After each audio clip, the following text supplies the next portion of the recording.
Bugs story at Stonequist Apartments. This story's been around a little bit now, and there's been editorials written about it and the whole deal.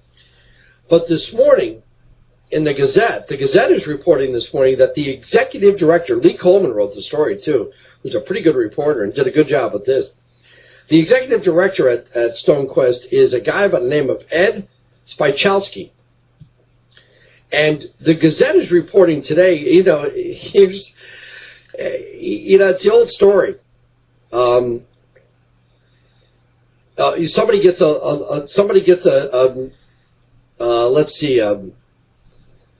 hangnail, and all of a sudden, the further you look at a hangnail, you start finding bigger stories.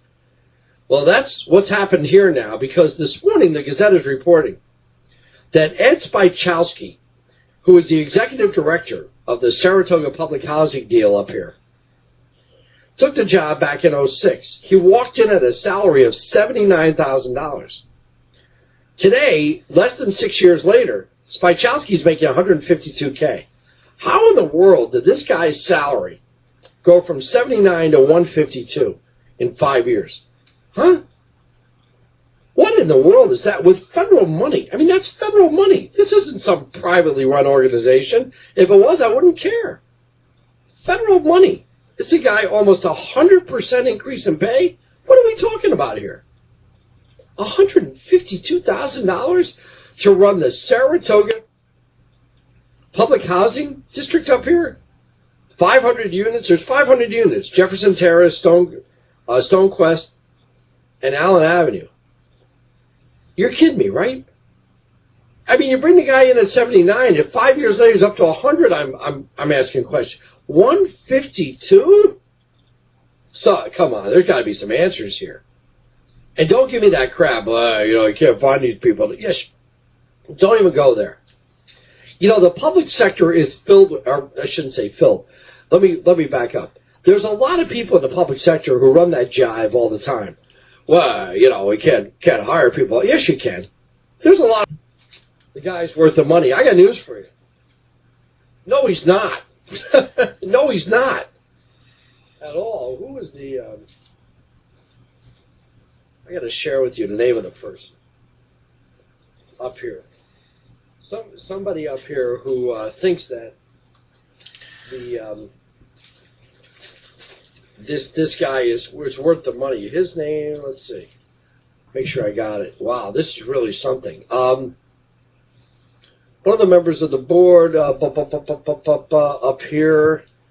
Make sure we quote them correctly so that they know. One of the allegations up here against Spychalsk also is that he hired his son and daughter. Turns out the son wasn't hired by him. But there's also a guy up here doing some barking about what's going on over there, John Kaufman, who is the former executive director of the Saratoga County Economic Opportunity Commission.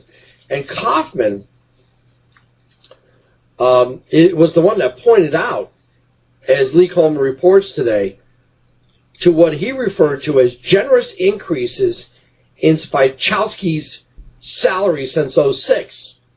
The Gazette reporting, he started at $78,000. He went to 85. From 85, he went to 120. From 120, he went to 134. From 134, he went to 140. Now he's at 151 now, 152. I rounded off. Members confirmed his pay increases and went on and said the authority board had, quote, no problem. No problem, he says. In fact, he says, he felt that Spychalsk should be paid more. The board member, and it's consistent with what other directors of public housing are paid. And the board member, another brain surgeon here, Dennis Brunel, the chairman of the authority. Let me tell you something, folks. I don't know who elects or appoints the people to be the housing authority board, but if Mr. Brunel's opinion reflect those of the board, it's time for that board to be shaken up.